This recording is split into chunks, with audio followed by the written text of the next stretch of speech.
नमस्ते विद्यार्थियों। अब तक हमने अंतर्राष्ट्रीय संबंधों के अंतर्गत जो अध्ययन किया है वो एशियाई जागरण के संबंध में किया था। एशियाई जागरण किस तरीके से किन कारणों से हुआ था और धीरे धीरे करके वो सारे जो देश हैं वो स्वतंत्र होते चले गए थे और 1960 तक सारे देश स्वतंत्र हो जाते हैं, ऐसा हमने अध्ययन किया था। और उनका अंतर्राष्ट्रीय राजनीति पर किस प्रकार का प्रभाव देखने को मिलता है, उन सब पर हमने अभी तक अध्ययन किया था। आगे चलते हैं। आज हम, क्योंकि एशियाई जागरण हुआ और देश स्वतंत्र होते चले गए, तो ये लहर यहीं तक सीमित नहीं रही थी, बल्कि ये आगे बढ़ते हुए अफ्रीकी जो महाद्वीप है वहाँ पर भी ये इसका बिगुल बजने लगता है। वहाँ पर भी देशों की स्वतंत्रता के लिए आंदोलन चलने लगता है और एक एक करके वहाँ पर देश जो है स्वतंत्र होते चले जाते हैं। तो एशियाई जागरण से प्रेरणा लेकर के अफ्रीका के देशों के अंतर्गत भी जागरण शुरू हो जाता है। यद्यपि अभी तक जो अफ्रीका था द्वितीय विश्व युद्ध तक वो एक अंध महाद्वीप के रूप में जाना जाता था, जिसके बारे में बहुत ज़्यादा जानकारी नहीं हुआ करती थी। किंतु जो 17वीं शताब्दी के बाद में वहाँ पर जो उपनिवेशवादी शक्तियाँ थीं, साम्राज्यवादी शक्तियाँ थीं, उन शक्तियों ने वहाँ पर भी अपनी कॉलोनी बनाना शुरू कर दिया था और वहाँ पर अपनी कॉलोनी स्थापित करके वहाँ से खनिजों को ले जाना, वहाँ पर व्यापार करना और वहाँ की जो पोटेंशियलिटी थी, वहाँ की जो मानव श्रम था, उस सब का उन्होंने पूरी तरीके से उपयोग किया था। और उनका ये अफ्रीकन जो देश थे, वहाँ की जो जनता थी, उसका भरपूर उन्होंने शोषण किया था इस दौरान जब कॉलोनी वहाँ पर स्थापित हो गई थी। किंतु जब एशिया के अंतर्गत ये एक आंदोलन चलता है, एक जागरण शुरू होता है, तीव्र गति से जागरण शुरू हुआ, तो उसकी जो लहर है, उसकी जो हवा है, वो अफ्रीकी जो कंट्री थे वहाँ पर तक भी पहुँचती है और देखते ही देखते वहाँ पर भी देशों में स्वतंत्र आंदोलन शुरू हो जाता है और वहाँ पर भी देश धीरे धीरे करके स्वतंत्र होते चले गए। तो इस प्रकार से, क्योंकि जो उसके जो स्वतंत्र हो जाने के बाद में इस जो अफ्रीकन जो कंट्रीज़ हैं, वहाँ का जो महाद्वीप है, वो अभी तक द्वितीय विश्व युद्ध तक विश्व राजनीति को प्रभावित नहीं कर रहा था, लेकिन द्वितीय विश्व युद्ध के बाद में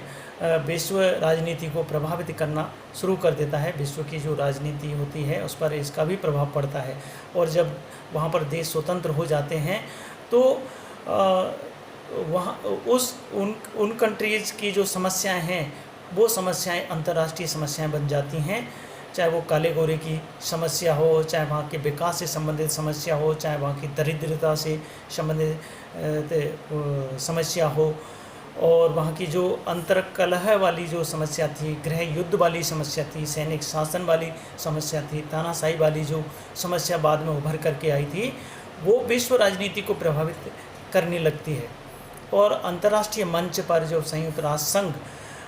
पर इस मैटर को उठाया जाता है, तो विश्व की राजनीति का निर्धारण भी उन सारी समस्याओं को ध्यान में रख करके किया जाने लगता है। तो वर्तमान में जो विश्व राजनीति है उस पर न केवल एशिया के जो समस्याएं हैं उनका प्रभाव पड़ता है, बल्कि जो अफ्रीका की समस्याएं हैं, वहाँ की जो राजनीति है उसका भी अंतर्राष्ट्रीय राजनीति पर प्रभाव पड़ता है। तो सबसे पहले बात ये आती है कि जो अफ्रीकन जो कंट्री हैं या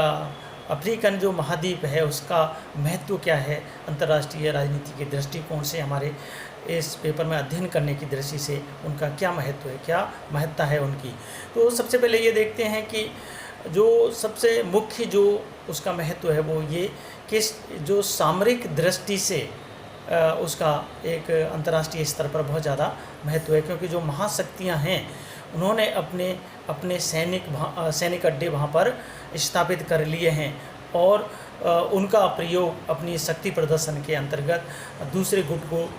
कमज़ोर करने के लिए ये इनका प्रयोग किया जाता है। इसके अलावा जो वहाँ के खनिज भंडार हैं, मानव शक्ति है, उद्योग वगैरह हैं, उद्योगों के खनिज हैं, उनकी वजह से भी इसका बहुत महत्व है उनका। और इसके अलावा जो विश्व जो बाज़ार है जो जो महाशक्ति है, जो विकसित देश हैं, वो अपना जो प्रोडक्शन करते हैं, नई नई जो माल पैदा करते हैं, उसकी खपत भी तो कहीं होनी चाहिए। तो उसके लिए अफ्रीका जैसा जो महाद्वीप है, वहाँ की जो जनता है, जो पिछड़ापन है, जहाँ पर अधिक विकास नहीं हो पाया है, वहाँ पर खपाने के लिए एक सूटेबल बाज़ार भी वहाँ पर इन महाशक्तियों के लिए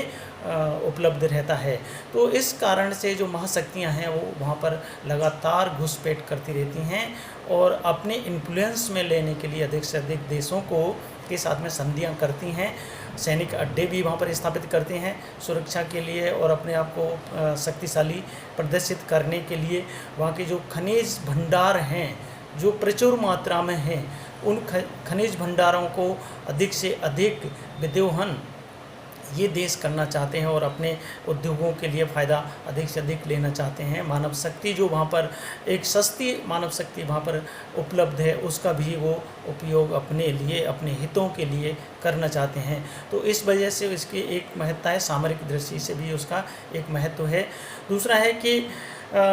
जो राष्ट्रीय जागरण हुआ था और महाशक्तियों का आकर्षण केंद्र बन गया था उस समय, अंतर्राष्ट्रीय राजनीति पर जो प्रभाव डालता है वो वहाँ का जागरण भी डालता है। जब वहाँ पर राष्ट्रीय आंदोलन चले थे, राष्ट्रीय आंदोलन के बाद में उनको जो स्वतंत्रता मिली थी, उस स्वतंत्रता के बाद में जिस तरीके का वहाँ पर शासन स्थापित होता है, चाहे वो सैनिक शासन हो, चाहे तानाशाही वाला शासन हो, चाहे लोकतांत्रिक शासन हो, चाहे भुखमरी की स्थिति वाली सिस्टम हो, तो वो सारी चीज़ें जो है अंतर्राष्ट्रीय राजनीति को अधिक से अधिक प्रभावित करती हैं और महाशक्तियों का एक तरीके से वहाँ पर एक जमघट लग जाता है।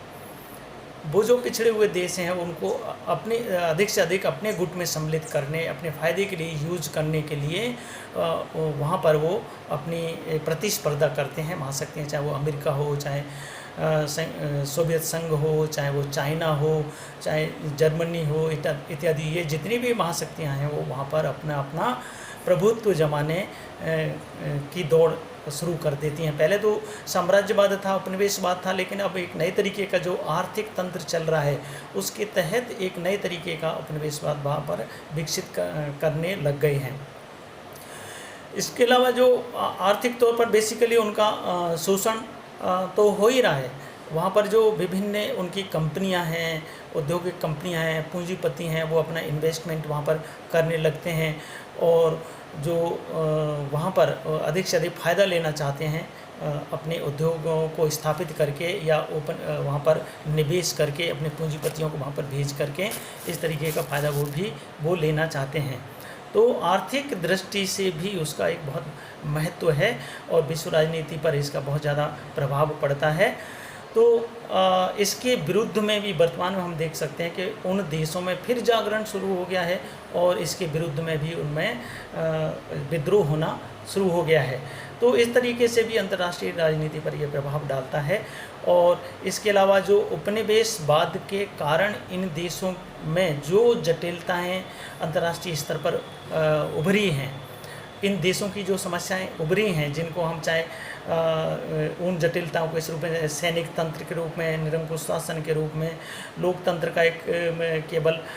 एक वो मॉडल ले लिया है, लेकिन वास्तव में लोकतंत्र वहाँ पर स्थापित नहीं हुआ है। आज भी वहाँ पर भुखमरी है, दरिद्रता है, जातीय संघर्ष हैं, विद्रोह है, शोषण है, ये सारी चीज़ें आज भी वहाँ पर विद्यमान है और बड़ी मात्रा में विद्यमान है। आए दिन हम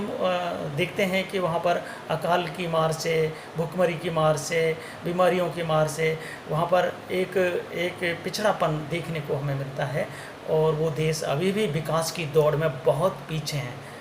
अन्य देशों की जो विकसित देश हैं उनकी तुलना में बहुत पीछे आज भी हैं।